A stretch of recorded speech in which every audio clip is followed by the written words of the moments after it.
Welcome to my channel. Try to hear the latest story. The phone rang at 7:30 on a Tuesday morning, jarring me awake in my downtown Seattle apartment. I fumbled for my cell, squinting at the caller ID through bleary eyes. Mom. My stomach immediately knotted because she never called this early unless something was seriously wrong. I answered with a groggy hello, expecting news about a medical emergency or family crisis.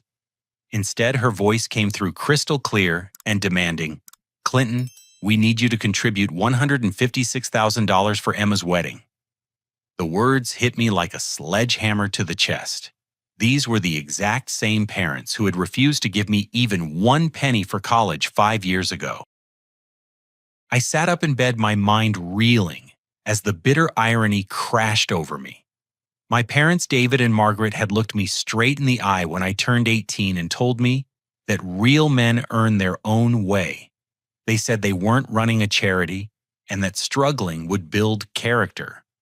Now here they were expecting me to fund my younger sister's fairy tale wedding because I had managed to become successful despite their complete lack of support. I walked to my floor-to-ceiling windows overlooking Elliott Bay, watching the morning commuters hurrying along the waterfront. My 2-bedroom apartment in Belltown cost me $4,000 a month, but I could afford it now. I earned $180,000 annually as a senior software developer at a tech startup, but every penny of my success had been earned through blood, sweat, and determination. The memories came flooding back as I stood there in my pajamas, staring out at the city skyline. 5 years ago, I had been a scared 18-year-old kid with dreams of studying computer science at the University of Washington. My acceptance letter had filled me with pride until I realized my parents had no intention of helping with tuition room board or even textbooks. While my friends received care packages and financial support from their families, I was completely on my own. I worked 3 jobs to stay afloat during those 4 brutal years. Monday through Thursday, I washed dishes at a campus restaurant from 5 in the morning until 8, rushing to make my 9 a.m. classes while smelling like grease and industrial soap. Tuesday and Thursday afternoons, I gave campus tours to prospective students, plastering on a fake smile, while my feet bled in secondhand dress shoes that never quite fit right. Every weekend, I landscaped yards for a local company, my hands cracked and bleeding from handling mulch and thorny bushes in the Pacific Northwest rain. My dorm room was the smallest available, and I couldn't afford the meal plan most students took for granted. I lived on ramen noodles, peanut butter sandwiches, and whatever free food I could find at campus events. My clothes came from thrift stores, and I wore the same 3 shirts in rotation until they developed holes. During finals week, I survived on 2 hours of sleep per night, cramming between work shifts while maintaining a 3.8 GPA. Meanwhile, my younger sister Emma lived like a princess back home in Spokane. She drove a brand new Honda Civic that my parents bought for her 16th birthday. Her closet overflowed with designer clothes from shopping trips to Seattle. She received a generous monthly allowance for movies, restaurants, and hanging out with friends. When I came home for Christmas break during sophomore year, I watched her casually ask Dad for $300 to go skiing with friends, and he handed it over without question. The contrast was staggering and painful. When I asked Mom if they could help with even $50 for groceries that same Christmas, she lectured me about becoming too dependent on family handouts. Dad nodded along, saying I needed to learn the value of hard work. Emma sat at the kitchen table scrolling through her iPhone while planning another shopping trip, completely oblivious to my desperation. I graduated summa cum laude with a degree in computer science, landing my first job at a small software company in Seattle. My starting salary was $65,000, which felt like winning the lottery after years of poverty. I paid off my student loans aggressively, living in a studio apartment in Capitol Hill and driving a beat-up Toyota Corolla with 200,000 miles on it. Every success felt hollow because my own family had never believed in me enough to invest a single dollar in my future.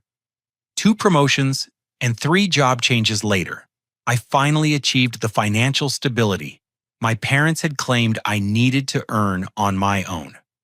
My apartment was beautiful, my bank account was healthy, and my career trajectory looked promising. I had proven them wrong about my ability to succeed independently, but the emotional scars from their rejection still ached every day. Now Emma was 23 and engaged to Brett, a trust fund baby whose father owned several car dealerships across Washington state. Their engagement photos on social media showed them posing in front of expensive cars and luxury vacation destinations. Emma's engagement ring looked like it cost more than my entire first-year salary, a massive diamond surrounded by smaller stones that caught the light in every carefully posed photograph. As I stood in my apartment, remembering those painful years, my phone buzzed with a text notification. It was a screenshot from Emma's Instagram story showing her Tesla Model S parked in front of my parents' house. The caption read, "Early wedding present from mom and dad, best parents ever."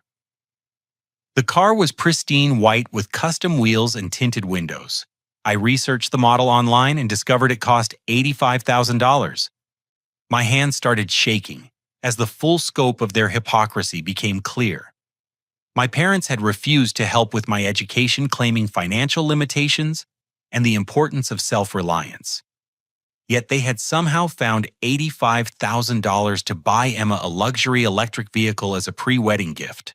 The same people who told me they couldn't afford to help with my tuition had just spent more money on a car than I had borrowed for my entire 4-year degree. I called my bank and discovered they had refinanced their house 6 months earlier, taking out additional equity to fund Emma's lifestyle. The mortgage documents were public record showing they had borrowed against the home they claimed was too sacred to touch when I needed college assistance. Every excuse they had given me 5 years ago had been a lie, designed to force me into independence while maintaining Emma's pampered existence. The betrayal cut deeper than any physical wound. My parents had chosen favorites, and I had never been theirs. 3 days after my mother's shocking phone call, Emma appeared at my apartment without warning. I heard the elevator ding outside my door, followed by rapid knocking that sounded more like pounding.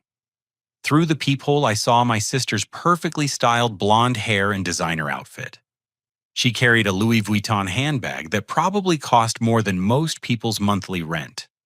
I opened the door to find Emma's eyes already brimming with tears, her lower lip trembling, in a performance worthy of a daytime soap opera.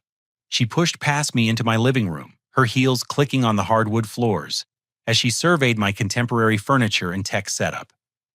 "Clinton, thank goodness you're home," she said, her voice quavering with calculated emotion. "I've been so worried about talking to you about the wedding situation. I know Mom probably didn't explain things properly, and I wanted to clear the air between us." She settled onto my leather sectional sofa, carefully arranging her flowing sundress and crossing her legs with practiced elegance. Her makeup was flawless, despite the supposed emotional distress, and her manicured nails drummed against her purse as she prepared to launch into her rehearsed speech. "You have to understand, this wedding means everything to me," Emma continued, dabbing at her eyes with a tissue she had conveniently ready. "Brett's family has certain expectations, and if we can't meet them, his parents might convince him to call off the entire engagement. They already think our family isn't sophisticated enough for their social circle." I remained standing near the doorway, my arms crossed as I studied her performance. Emma had always been theatrical, but this level of manipulation was impressive even for her. She spoke about her dream wedding as if it were a matter of life and death, describing the exclusive Napa Valley Vineyard venue with its rolling hills and world-class wine cellar. "The ceremony will be absolutely magical." She gushed, her tears mysteriously drying as she became animated, describing the details. "We're having 400 guests for the reception with a 7-course tasting menu prepared by a Michelin-starred chef. The flowers alone cost $30,000, but Brett's mother insisted on white orchids flown in from Thailand." She pulled out her phone and showed me dozens of photos from wedding planning appointments. The venue looked like something from a luxury travel magazine with sprawling gardens and a mansion that belonged in a period film. Each photo revealed another extravagant detail. Crystal chandeliers, golden linens, a string quartet that had performed at Carnegie Hall. I know it sounds expensive, Emma said, her voice taking on a wheedling tone, but this is a once-in-a-lifetime event. Mom and Dad have been saving for years, but they're still short of what we need. They're too proud to ask you directly because they know how successful you've become, and they don't want to seem like they're taking advantage. The audacity of her words made my jaw clench. My parents were too proud to ask for help, yet they had no problem demanding $156,000 from the son they had refused to support during his greatest time of need. Emma continued her sob story, completely oblivious to the bitter irony of her situation. Brett's parents keep making snide comments about our family's financial status, she said, fresh tears appearing on cue. His mother actually suggested we consider a smaller ceremony at their country club instead of the venue we've already booked. Can you imagine how humiliating that would be? I've already sent save-the-date cards to everyone we know. She showed me the elaborate invitations printed on handmade paper with gold foil lettering. Each one probably cost $50 to produce, more than I had spent on food in an entire week during college. Emma had clearly never experienced a moment of financial stress or sacrifice in her privileged life. I've been telling everyone about how generous and successful my big brother is. She continued her manipulation, becoming more transparent with each word. All my friends are so impressed that you're paying for the wedding. I promised Brett's family that money wouldn't be an issue because my brother is incredibly successful in the tech industry. My blood ran cold as the implications of her words sank in. Emma hadn't just assumed I would pay for her wedding. She had already told people I had agreed to cover the costs. She had committed my money without my knowledge or consent, putting my reputation on the line with complete strangers. You've been telling people what? I asked, my voice dangerously quiet. Emma's expression shifted slightly, a flicker of uncertainty crossing her perfectly made-up face. Well, I mean, I knew you'd want to help once you understood how important this is to me. We're family, right? And you don't have anyone else to spend money on, so it just made sense. Her casual dismissal of my autonomy was breathtaking. Emma had apparently decided that my single status meant my earnings were available for her personal use. She had reduced me to a walking ATM whose only purpose was funding her fairy tale lifestyle. Besides, she added with a bright smile, think about how proud Mom and Dad will be when they see how well you've turned out. This is your chance to show them that all their tough love during college actually worked. The reference to their tough love made my stomach turn. Emma genuinely believed that abandoning me financially had been some sort of character-building exercise rather than cruel favoritism. She had rewritten history to cast my parents as wise mentors rather than the hypocritical figures they actually were. My phone rang, interrupting Emma's monologue. The caller ID showed a number I didn't recognize, but I answered anyway, grateful for the distraction. A woman's voice identified herself as the event coordinator from the Napa Valley venue. Mr. Clinton, I'm calling to confirm the final payment schedule for the Emma Johnson wedding, she said in a crisp, professional tone. We have you listed as the primary contact for all vendor payments, and several invoices are coming due next week. I looked at Emma, whose face had gone pale beneath her foundation. She was staring at her hands, suddenly very interested in her nail polish. The wedding coordinator continued talking about catering deposits, floral arrangements, and photography packages, all of which had apparently been charged to my name. I'm sorry, I said slowly, but I never agreed to be responsible for any wedding payments. There's been some kind of mistake. The coordinator sounded confused as she shuffled through paperwork. According to our contracts, you're listed as the financial guarantor for all services. We have a signed agreement with your approval for the full package totaling $156,000. Emma's manipulation had gone far beyond emotional pressure. She had forged my agreement on actual contracts, making me legally liable for her extravagant wedding expenses. She had committed fraud using my identity, assuming I would discover the deception too late to reverse the damage. I hung up the phone and turned to face my sister, who was now openly crying for the first time since she arrived. These tears looked genuine, born of fear rather than theatrical manipulation. "Emma, what have you done?" 2 days after Emma's devastating confession about the forged contracts, my parents arrived at my apartment for what they called a family discussion. I had spent 48 hours consulting with lawyers and discovering the full extent of my sister's financial deception. The wedding vendor contracts were just the beginning of a much larger fraud scheme. My father, David, knocked on the door at exactly 6 p.m., his timing precise as always. My mother, Margaret, stood beside him carrying a leather portfolio and wearing her most serious business attire. They entered my apartment with the air of executives arriving for a hostile takeover rather than parents visiting their son. "We need to have a serious conversation about your responsibilities to this family," Dad announced without preamble. He was a man who believed in cutting straight to the point, especially when money was involved. His gray hair was perfectly styled, and his expensive suit suggested he had come directly from his job as a regional sales manager for a pharmaceutical company. Mom arranged papers on my dining table with military precision, creating what looked like a formal presentation. She had always been the family's financial strategist, managing budgets and long-term planning with spreadsheet accuracy. Her brown hair was pulled back in a tight bun, and she wore the same no-nonsense expression she used when balancing the family checkbook. "Clinton, we've prepared a comprehensive breakdown of the wedding costs and your expected contribution," she said, sliding a bound document across the table. "This isn't a request anymore. It's a discussion about your obligations as Emma's brother and as a member of this family." I opened the portfolio to find a detailed financial analysis that took my breath away. They had researched my salary, estimated my monthly expenses, calculated my probable savings rate, and determined exactly how much money I could afford to give Emma. The spreadsheet included my apartment, rent, car payment, insurance costs, and even my estimated grocery budget. "How did you get access to my financial information?" I asked, flipping through pages of data that should have been private. Dad cleared his throat and adjusted his tie, a nervous habit he'd developed over the years.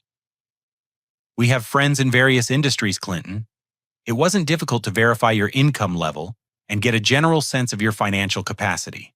The important thing is that we know you can comfortably afford to help your sister without any real hardship." The violation of my privacy was staggering, but the assumptions underlying their calculations were even worse. They had treated me like a business asset rather than their son, evaluating my worth based purely on my ability to fund Emma's extravagance. Mom pointed to a highlighted section of the analysis. "According to our research, your annual income is approximately $180,000. After taxes, housing, and basic living expenses, you have significant disposable income that could easily cover Emma's wedding costs. This is an investment in family unity." Dad added, settling into my chair with the confidence of a man who expected to get his way. "Emma's marriage to Brett represents a significant social advancement for our entire family. His father's car dealership network is worth millions, and their connections could benefit all of us in the long run." I stared at my parents in disbelief. They were describing Emma's wedding as some sort of business merger rather than a celebration of love. They had reduced their daughter's marriage to a financial transaction designed to elevate the family's social status. "Besides," Mom continued, "this money won't disappear into thin air. Wedding investments have lasting value through social connections, professional networking opportunities, and the joy of seeing Emma happy. It's not like you're throwing money away." Their logic was breathtaking in its selfishness. They had convinced themselves that forcing me to pay for Emma's wedding was actually a favor to me, providing networking opportunities I wouldn't otherwise have. They had reframed their demand as a generous offer rather than emotional extortion. Dad leaned forward and fixed me with the same stern expression he used when lecturing me during childhood. Clinton, it's time you gave back to the family that raised you, fed you, and put a roof over your head for 18 years. Your mother and I sacrificed plenty to give you and Emma good lives, and now that you're successful, it's your turn to step up. The reference to their sacrifices made my blood boil. They were claiming credit for my success while conveniently forgetting their refusal to support my education. They wanted recognition for raising me, while simultaneously demanding payment for their parental duties. You'll make money for the rest of your life, Mom added, her tone becoming more aggressive. But Emma only gets one wedding, and we refuse to let her settle for something cheap and embarrassing just because you're holding on to your money like a miser. She pulled out another document from her portfolio, this one showing photographs from recent family weddings in their social circle. Each event looked more extravagant than the last, with elaborate decorations, expensive venues, and guest lists that resembled society galas.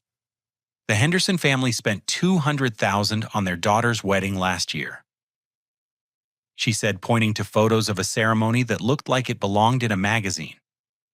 The Williamson wedding cost nearly $300,000, and everyone still talks about how beautiful it was. We can't have Emma's wedding be inferior to what her friends have experienced. Their argument was based purely on social competition and status anxiety. They weren't concerned with Emma's happiness or the meaning of her marriage. They were focused on maintaining appearances within their peer group. The wedding had become a vehicle for demonstrating the family's financial success, rather than celebrating a loving relationship. Dad reached into his jacket and pulled out a legal-sized envelope. We've already made down payments on several wedding services using your name and credit pre-approval, he announced casually. The florist, photographer, and catering company all have deposits that were secured based on your financial standing. My vision went red as the implications hit me. My parents had committed fraud on a massive scale, using my identity to secure wedding services I had never approved. They had damaged my credit rating and created legal obligations without my knowledge or consent. You did what? I managed to say through clenched teeth. Mom waved dismissively, as if my outrage was childish and inappropriate. We needed to secure the best vendors before they were booked by other families. These people are in high demand, and waiting for your approval would have meant losing them to competitors. They had treated my credit and reputation as their personal property, making financial commitments that could follow me for years. The casual way they discussed their fraud revealed how little they respected my autonomy or legal rights. If you refuse to honor these commitments, Dad said, his voice taking on a threatening tone, Emma's wedding will be ruined, and this family will never forgive you. Your mother and I will be humiliated in front of our friends and business associates. Your sister will spend the rest of her life resenting you for destroying her special day. The ultimatum was clear pay for the wedding or be permanently excluded from the family. They were holding their love and acceptance hostage, demanding payment for relationships that should have been unconditional. Their manipulation had escalated from emotional pressure to outright extortion. Mom gathered up her papers and fixed me with her coldest stare. We expect your decision by tomorrow morning, Clinton. The vendors need confirmation, and we can't afford any delays. This family has been generous enough to give you time to think, but our patience has limits. As they prepared to leave, Dad paused at the door and delivered one final blow. You know, maybe we should have helped you less during college, so you'd appreciate what family really means. Your ingratitude proves that we were too easy on you. Their departing words revealed the true depth of their twisted thinking. They had convinced themselves that abandoning me financially had been an act of kindness rather than cruelty. In their minds, my success justified their neglect, proving that their harsh treatment had been appropriate parental guidance. After they left, I sat in my apartment, staring at the fraudulent contracts they had signed in my name.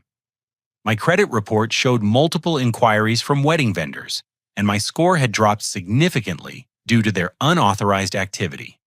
They had stolen my identity to fund their daughter's fantasy wedding, and they expected me to be grateful for the privilege of paying the bills. The full scope of their betrayal was finally clear. This wasn't just about money or wedding expenses. My parents had revealed that their love was conditional, their respect was earned through financial contributions, and their loyalty belonged to whoever could advance their social status. I wasn't their son, I was their ATM. The confrontation I had been dreading finally erupted 3 days later when Emma arrived at my apartment, with both my parents in tow. I had spent those 3 days researching my legal options and documenting the fraud they had committed using my identity. My lawyer had advised me to record any conversations about the wedding expenses, so I activated the voice recording app on my phone before answering the door. Emma burst into my living room like a hurricane, her previous facade of tears and manipulation replaced by raw fury. Her designer dress was wrinkled, her makeup smeared, and her hair disheveled in a way that suggested she had been crying for hours. Behind her, my parents wore identical expressions of righteous indignation. "How could you do this to me?" Emma screamed, her voice cracking with genuine hysteria. "I just got off the phone with the wedding coordinator and she says you're disputing all the contracts. My entire wedding is falling apart because my own brother is sabotaging me." She paced around my living room like a caged animal, her hands gesturing wildly as she recounted the phone calls she had received from panicked vendors. The florist wanted immediate payment confirmation. The photographer was threatening to cancel their services. The catering company had placed a hold on the menu planning until financial guarantees were secured. 3 years of planning are being destroyed because you're too selfish to help your own family. She continued, her voice rising to a shriek. Brett's parents are asking questions about our family's reliability. His mother actually suggested we postpone the wedding until we can sort out our financial situation. I remained seated on my sofa watching Emma's emotional breakdown with a mixture of anger and pity. She had never experienced a moment of genuine adversity in her privileged life, and the first real obstacle had sent her into complete panic. "Emma, I never agreed to pay for your wedding," I said calmly. "You forged my signature on those contracts without my knowledge or consent. That's called fraud, and it's a felony." Dad stepped forward with his chest puffed out and his face red with anger. "Don't you dare threaten your sister with legal action, Clinton. This family doesn't solve problems by running to lawyers. We handle our issues internally like civilized people." His hypocrisy was breathtaking. They had committed multiple crimes using my identity, but I was the one being accused of inappropriate behavior for defending myself. They wanted to handle things internally, only because external scrutiny would expose their fraudulent activities. Mom pointed an accusatory finger at me, her voice dripping with disappointment. "We raised you better than this, Clinton. Family comes before money, and family members support each other during important life events. Your refusal to help Emma proves that all our efforts to instill proper values in you were wasted." The lecture about family values from people who had abandoned me during my greatest need was almost comical. They were claiming moral authority while standing in my apartment after committing identity theft and demanding payment for their crimes. Emma suddenly grabbed my laptop from the coffee table and hurled it across the room. The expensive device shattered against the wall, pieces of metal and plastic scattering across my hardwood floors. She then swept her arm across my entertainment center, sending my gaming console, speakers, and collectibles crashing to the ground. "If you won't help me, then maybe you'll understand how it feels to lose something important," she screamed, stomping on the broken electronics with her high heels. "Everything I've worked for is being destroyed because you're too bitter and vindictive to forgive the past." I stood up slowly, my jaw clenched as I surveyed the damage to my personal property. Emma had just committed assault and destruction of property crimes that would normally result in arrest and prosecution. Yet my parents made no effort to stop her rampage or condemn her behavior. "Emma, you just destroyed about $6,000 worth of my property. I said, my voice deadly quiet. Are you planning to reimburse me for the damage? Or should I file an insurance claim and police report? Dad stepped between us with his hands raised, but his anger was directed entirely at me. She's emotional right now, Clinton. You're being unreasonable by threatening her with more legal action. Any damage can be worked out as part of our family discussion about the wedding expenses. They wanted to use Emma's destruction of my property as a bargaining chip in their extortion scheme. The broken electronics would be ignored if I agreed to pay for the wedding, but reported to authorities if I continued to resist their demands.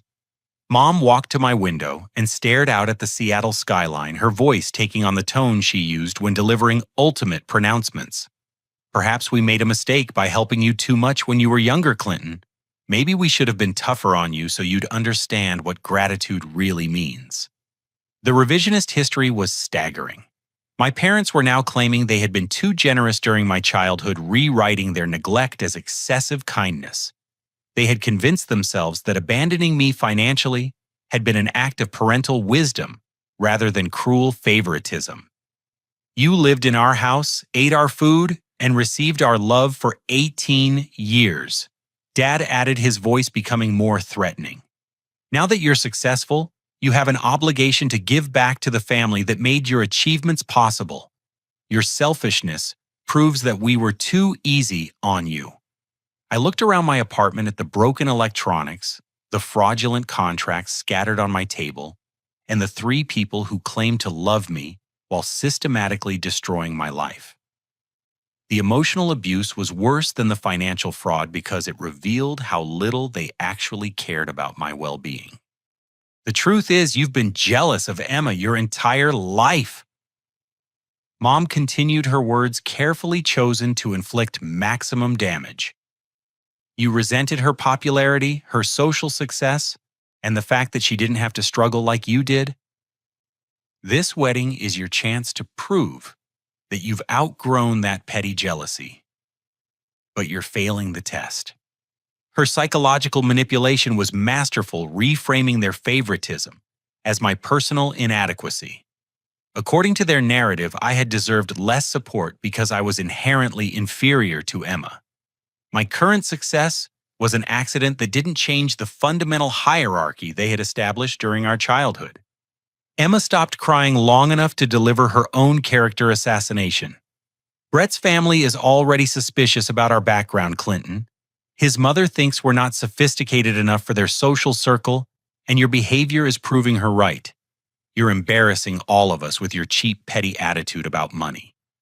The irony was profound. Emma was worried about appearing unsophisticated while committing felonies and destroying property in fits of rage. She wanted to impress her future in-laws by demonstrating her family's character through fraud and manipulation. If you go through with this legal threat, Dad said, his voice dropping to a menacing whisper, you can forget about being part of this family anymore. We'll make sure everyone knows that Clinton chose money over his sister's happiness. Your reputation in our community will be destroyed forever. The ultimatum was clear: submit to their extortion or face complete social ostracism. They were prepared to launch a character assassination campaign that would follow me for years, poisoning my relationships with extended family, mutual friends, and professional contacts. As they prepared to leave my apartment, Emma turned back with one final threat that revealed the true depths of their deception. By the way, Clinton, you should know that we've been telling people you agreed to pay for everything months ago. Brett's family, all our friends, and most of our relatives already believe you're funding the wedding. If you back out now, everyone will know you're a liar who breaks promises to his own sister. The revelation hit me like a physical blow. They had been using my reputation as collateral for their lies, spreading false information that would make me look dishonest and unreliable if I refused their demands.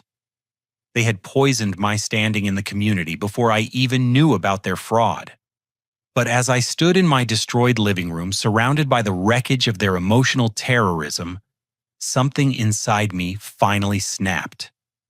I was done being their victim.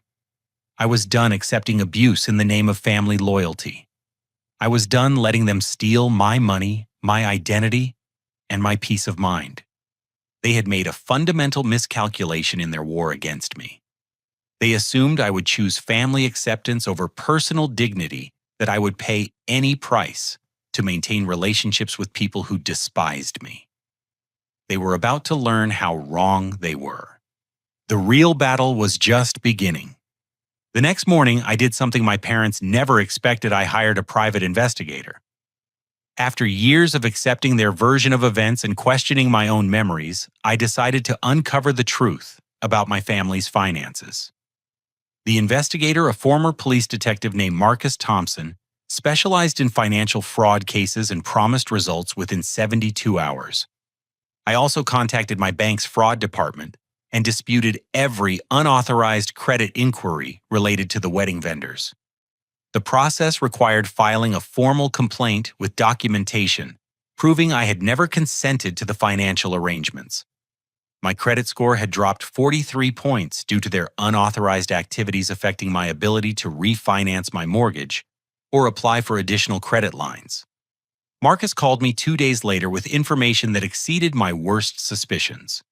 We met at a downtown coffee shop where he spread a manila folder full of documents across our corner table.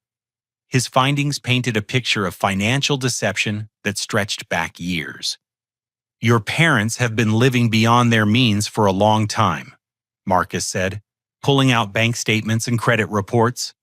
"They currently carry $240,000 in debt across multiple credit cards, personal loans, and the second mortgage they took on their house." I studied the financial records with growing horror. My parents had been systematically borrowing money to fund Emma's lifestyle while maintaining the appearance of middle-class stability. Every shopping trip, vacation, and luxury purchase had been financed through credit that they couldn't afford to repay. "The Tesla they bought your sister was purchased with a personal loan at 18% interest," Marcus continued. "They're paying nearly $1,500 per month for a car that's already depreciating in value.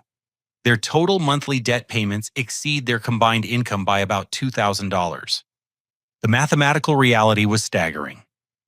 My parents were drowning in debt using credit advances to make minimum payments on existing loans. They were caught in a death spiral of borrowing that would eventually result in bankruptcy or foreclosure. Marcus showed me another document that made my stomach turn.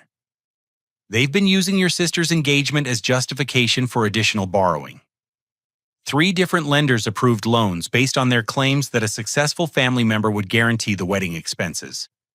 They had been using my name and reputation as collateral for loans I knew nothing about. Financial institutions had approved credit applications based on their false assertions that I was financially backing the wedding. They had committed fraud on multiple levels while building a house of cards that was about to collapse. But here's the really interesting part," Marcus said, lowering his voice and leaning across the table. "Your sister Emma has her own financial problems that your parents don't know about. She's maxed out 4 credit cards with a combined balance of $67,000. Emma's secret debt was a revelation that explained her desperation about the wedding expenses. She wasn't just planning an extravagant celebration. She was hoping to use wedding gift money to pay off her hidden credit card balances. The elaborate ceremony was designed to generate enough cash gifts to solve her financial crisis." Marcus showed me Emma's credit report, which revealed a pattern of compulsive spending that had accelerated since her engagement. Expensive dinners, shopping sprees, spa treatments, and vacation costs had accumulated into a mountain of debt that she couldn't service with her part-time job at a boutique. "She's been making minimum payments by transferring balances between cards," Marcus explained. "But she's running out of available credit and the interest rates are compounding faster than she can pay. Without a significant cash infusion, she'll be forced into bankruptcy within 6 months." The wedding wasn't a celebration of love. It was a financial rescue operation designed to save both Emma and my parents from their respective debt crises. They needed my money to prevent their entire financial ecosystem from collapsing into ruin. But Marcus had saved the most shocking revelation for last. He pulled out a legal document that made my blood run cold, a wedding venue contract with my forged signature that committed me to $180,000 in expenses. They didn't just forge your approval on vendor agreements, he said grimly. They forged your signature on the primary venue contract, making you legally liable for the entire cost of the reception. If you don't pay, the venue can sue you personally for the full amount plus penalties and legal fees. I stared at the document in disbelief. My parents had committed identity theft on a massive scale, creating legal obligations that could destroy my financial future. They had stolen my identity to guarantee their daughter's fantasy wedding, assuming I would discover the fraud too late to reverse the damage. Marcus leaned back in his chair and studied my expression. Clinton, this goes beyond family drama. Your parents have committed multiple felonies using your identity. The forged contracts alone could result in prison sentences of 3 to 5 years each. The scope of their criminal activity was breathtaking. They had risked decades in prison to fund Emma's wedding, apparently believing that family loyalty would prevent me from pressing charges. They had bet everything on my willingness to absorb their fraud rather than destroy the family through legal action. There's one more thing you need to know, Marcus said, pulling out his phone and showing me a social media screenshot. Your parents have been telling people that you're paying for the wedding to pressure you into compliance. Extended family members, family friends, and business associates all believe you've agreed to fund the entire celebration. The screenshot showed a Facebook post from my mother bragging about her generous son, who was making Emma's dreams come true. Dozens of comments praised my success and generosity, creating a public narrative that would make me look like a liar if I backed out of their fictional agreement. They had poisoned my reputation, proactively spreading false information that would follow me for years. Family reunions, community events, and professional networking would all be affected by their lies about my supposed financial commitment. Marcus gathered up his documents and fixed me with a serious expression. You have enough evidence to send your parents to prison and your sister to jail, but you also have the power to resolve this situation quietly if you choose. The question is, what kind of justice do you want? As I walked home from our meeting, I realized that my parents had fundamentally miscalculated the balance of power in our relationship. They had treated me like a powerless child who would submit to emotional manipulation and financial fraud. They were about to discover that their victim had grown into a man with resources, connections, and the determination to fight back.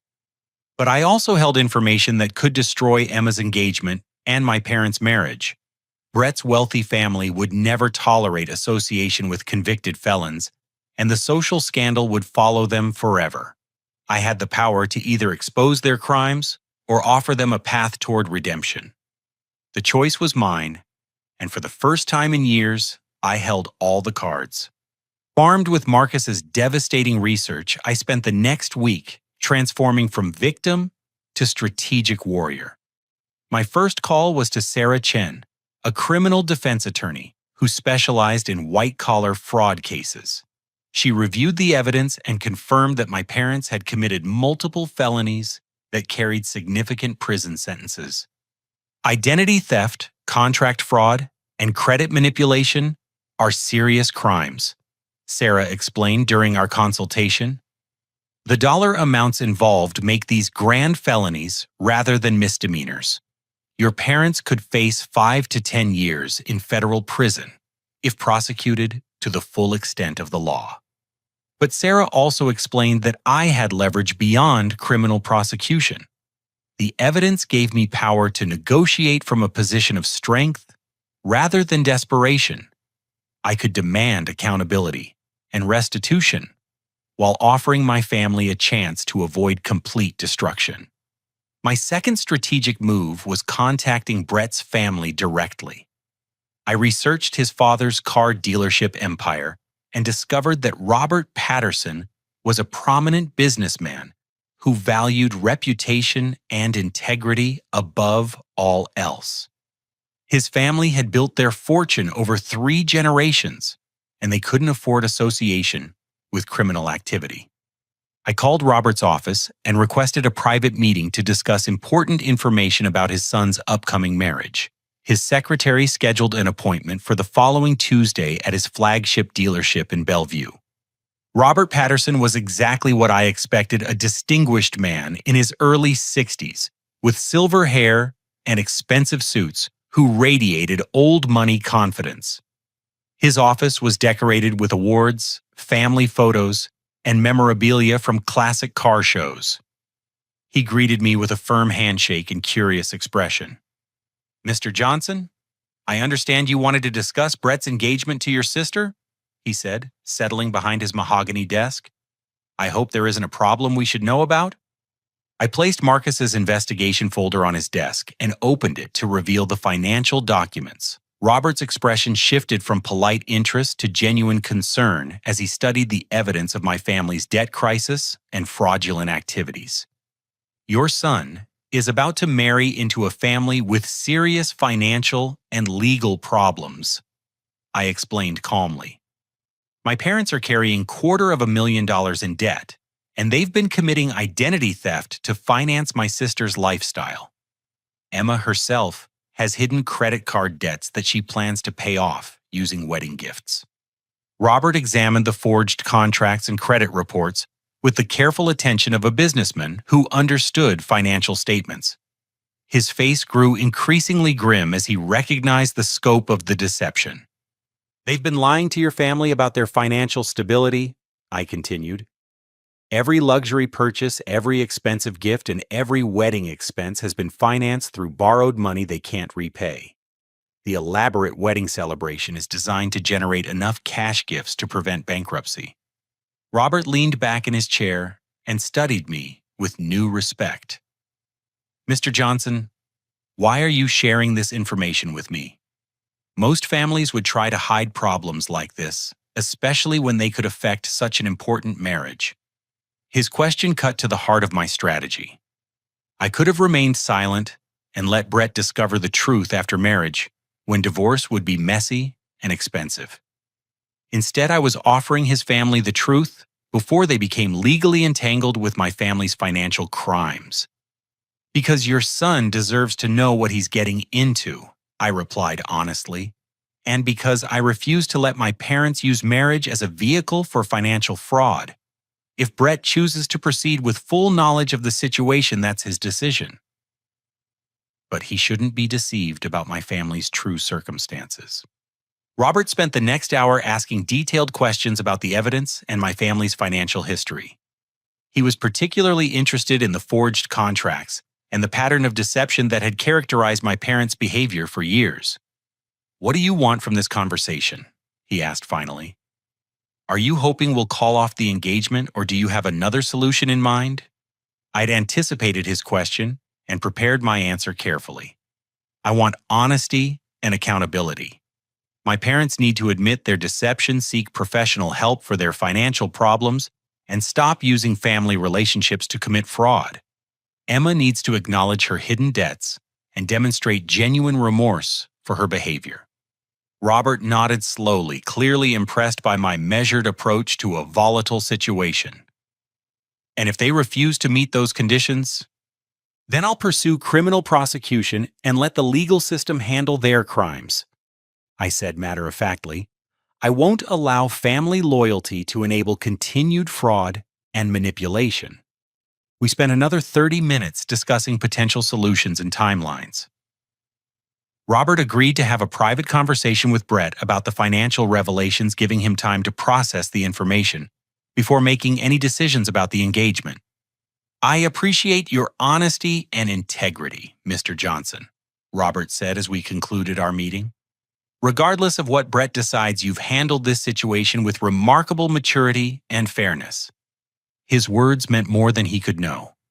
For years, my parents had treated me like the problem child whose success was somehow illegitimate. Having a respected businessman acknowledge my character and judgment validated my decision to fight back against their manipulation. But my strategic planning wasn't finished.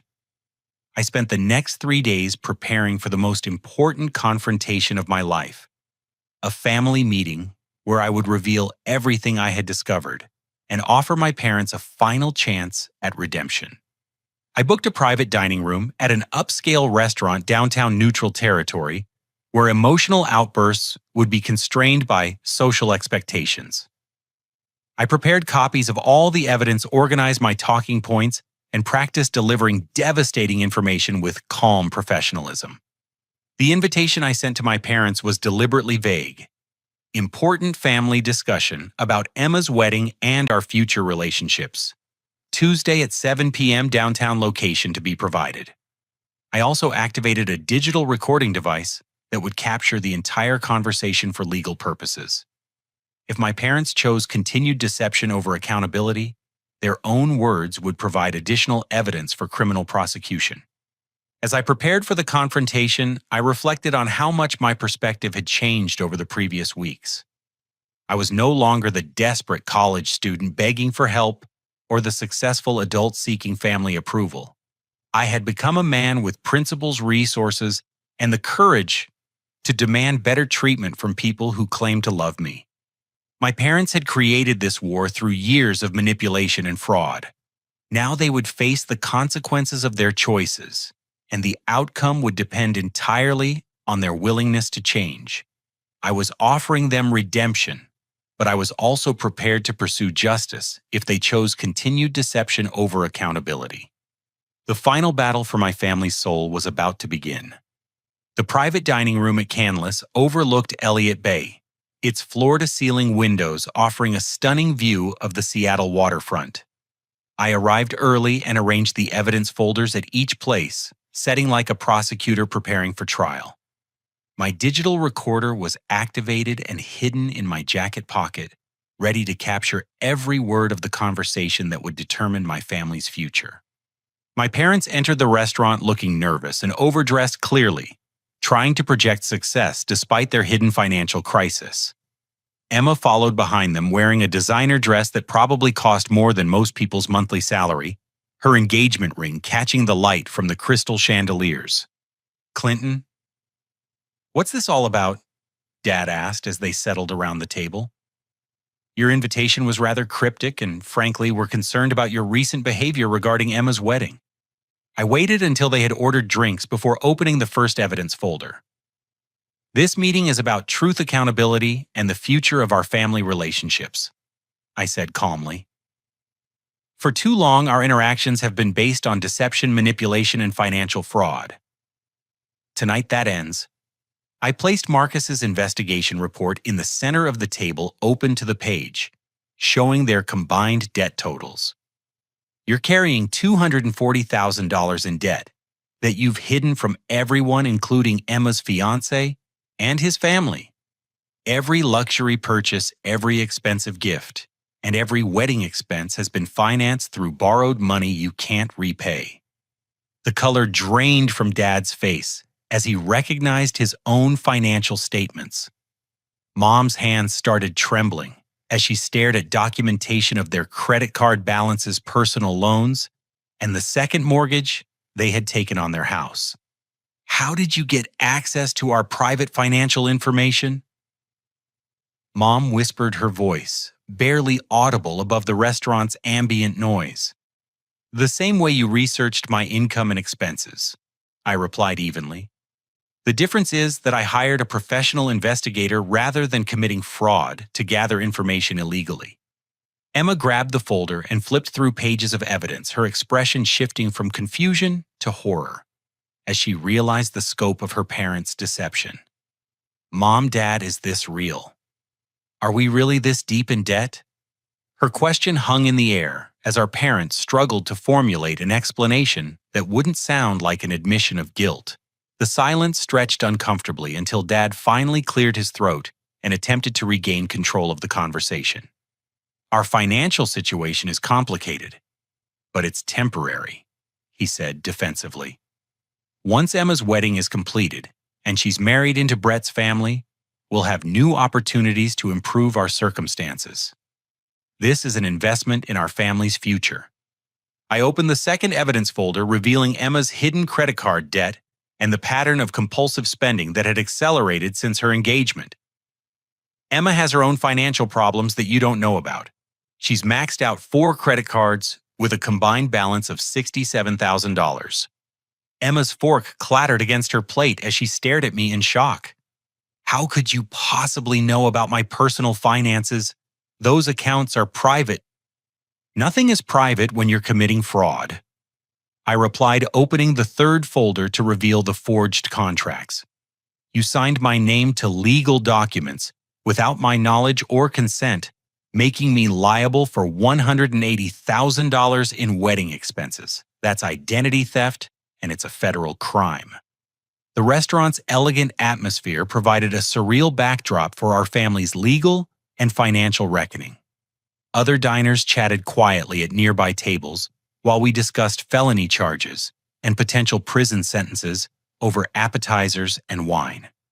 Mom leaned forward with tears in her eyes, her voice taking on the pleading tone she used when desperate. Clinton, we're family. Families don't send each other to prison over misunderstandings. We can work this out privately without involving lawyers or outside authorities. This isn't a misunderstanding, I said firmly. This is a pattern of criminal behavior that's been escalating for years. You've stolen my identity, damaged my credit, and committed fraud using my name. The only question now is whether you're willing to accept accountability and change your behavior. I pulled out a written agreement I had prepared with Sarah's help, placing it on the table between us. I'm offering you one opportunity to avoid criminal prosecution and rebuild our relationship on a foundation of honesty. The agreement outlined specific conditions they would need to meet full disclosure of their debts to Brett's family enrollment in financial counseling, repayment of the money spent using my identity, and a formal apology acknowledging their deception. You have until tomorrow morning to decide, I continued. Either you sign this agreement and commit to changing your behavior, or I file criminal charges and let the legal system handle your fraud. There's no third option. Emma burst into tears, her carefully applied makeup running down her cheeks as she realized her fairy tale wedding was collapsing around her. Brett's going to call off the engagement when he finds out about all this debt. His family will never accept us once they know the truth. Her despair was genuine, but it was also the first sign of real emotional honesty she had shown in years. For the first time, Emma was facing consequences for her actions rather than being rescued by parents who couldn't afford their generosity. Dad attempted one final manipulation, his voice taking on the threatening tone he used when backed into a corner. If you go through with this legal threat, Clinton, you'll destroy this family forever. Your mother and I will never speak to you again, and Emma's marriage will be ruined before it begins. Is your pride really worth that much destruction? His words revealed the fundamental difference in our perspectives. He saw my demand for accountability as pride and vindictiveness rather than legitimate self-defense against criminal behavior. He couldn't understand that healthy relationships require mutual respect and honesty. But something unexpected happened as our conversation continued. Mom began crying genuine tears of remorse, her shoulders shaking as she confronted the reality of what they had done to me and to themselves. We never meant for things to go this far, she said through her sobs. We just wanted Emma to have the wedding of her dreams, and we thought you'd understand once you saw how important it was to her. We convinced ourselves that borrowing against your name wasn't really stealing because we intended to pay it back eventually. Her admission was the first honest statement any of them had made about their motivations. She was acknowledging that they had known their actions were wrong while choosing to proceed anyway. Emma surprised me by reaching across the table and placing her hand on mine. Clinton, I'm so sorry. I never realized how much you struggled during college, or how unfairly Mom and Dad treated you. I was so focused on my own happiness that I couldn't see how selfish and entitled I'd become. Her apology felt genuine, stripped of the theatrical manipulation she had used in previous conversations. The weight of their financial crisis had finally broken through her privileged bubble and forced her to confront reality. Dad struggled with his pride for several minutes before finally speaking, in a voice I barely recognized.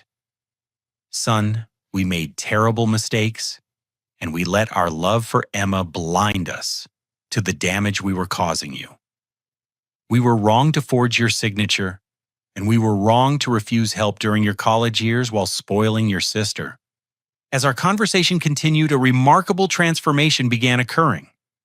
My parents started acknowledging specific instances of favoritism and manipulation that had characterized our family dynamic for years. Emma admitted to her spending addiction and expressed genuine gratitude for my educational struggles that had made me independent and successful. By the end of the evening, all three of them had signed my agreement, committing to financial counseling, debt repayment, and honest communication with Brett's family about their circumstances. Emma agreed to scale down the wedding to something they could afford without fraud or deception. 6 months later, I stood as the best man at Emma's beautiful but modest wedding ceremony in our parents' backyard. Brett had chosen to proceed with the engagement after learning the truth, impressed by my family's willingness to address their problems honestly.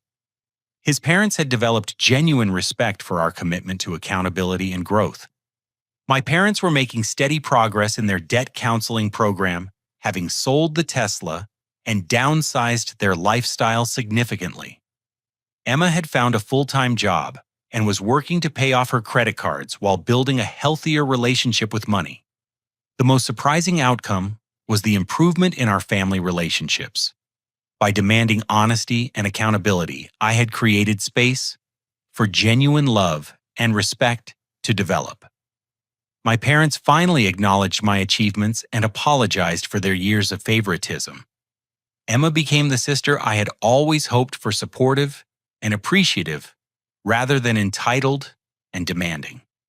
As I watched Emma dance with her new husband at their reception, I reflected on how much our family had grown through crisis and confrontation. Sometimes the greatest act of love is refusing to enable destructive behavior, even when that refusal causes temporary pain. The most unexpected twist came 3 weeks after the wedding when Robert Patterson approached me with a business proposition. His car dealership empire was expanding into the technology sector, and he needed someone with my software development expertise to lead the digital transformation.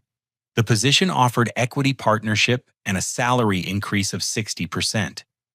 "Your handling of your family's crisis impressed me more than any resume ever could," Robert explained.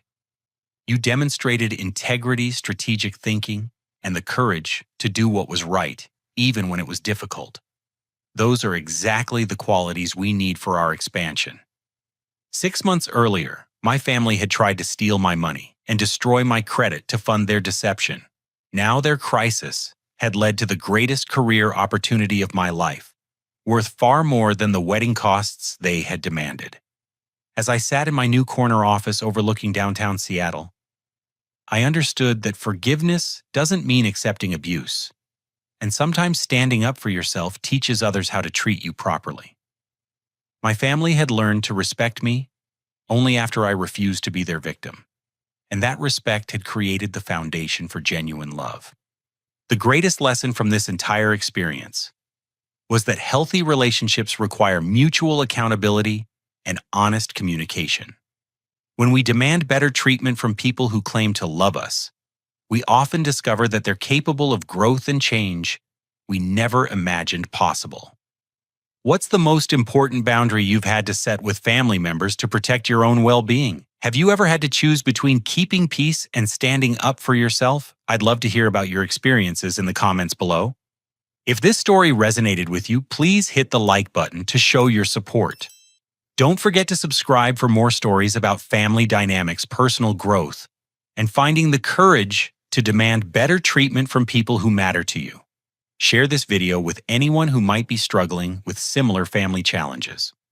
Thank you for joining me on this emotional journey.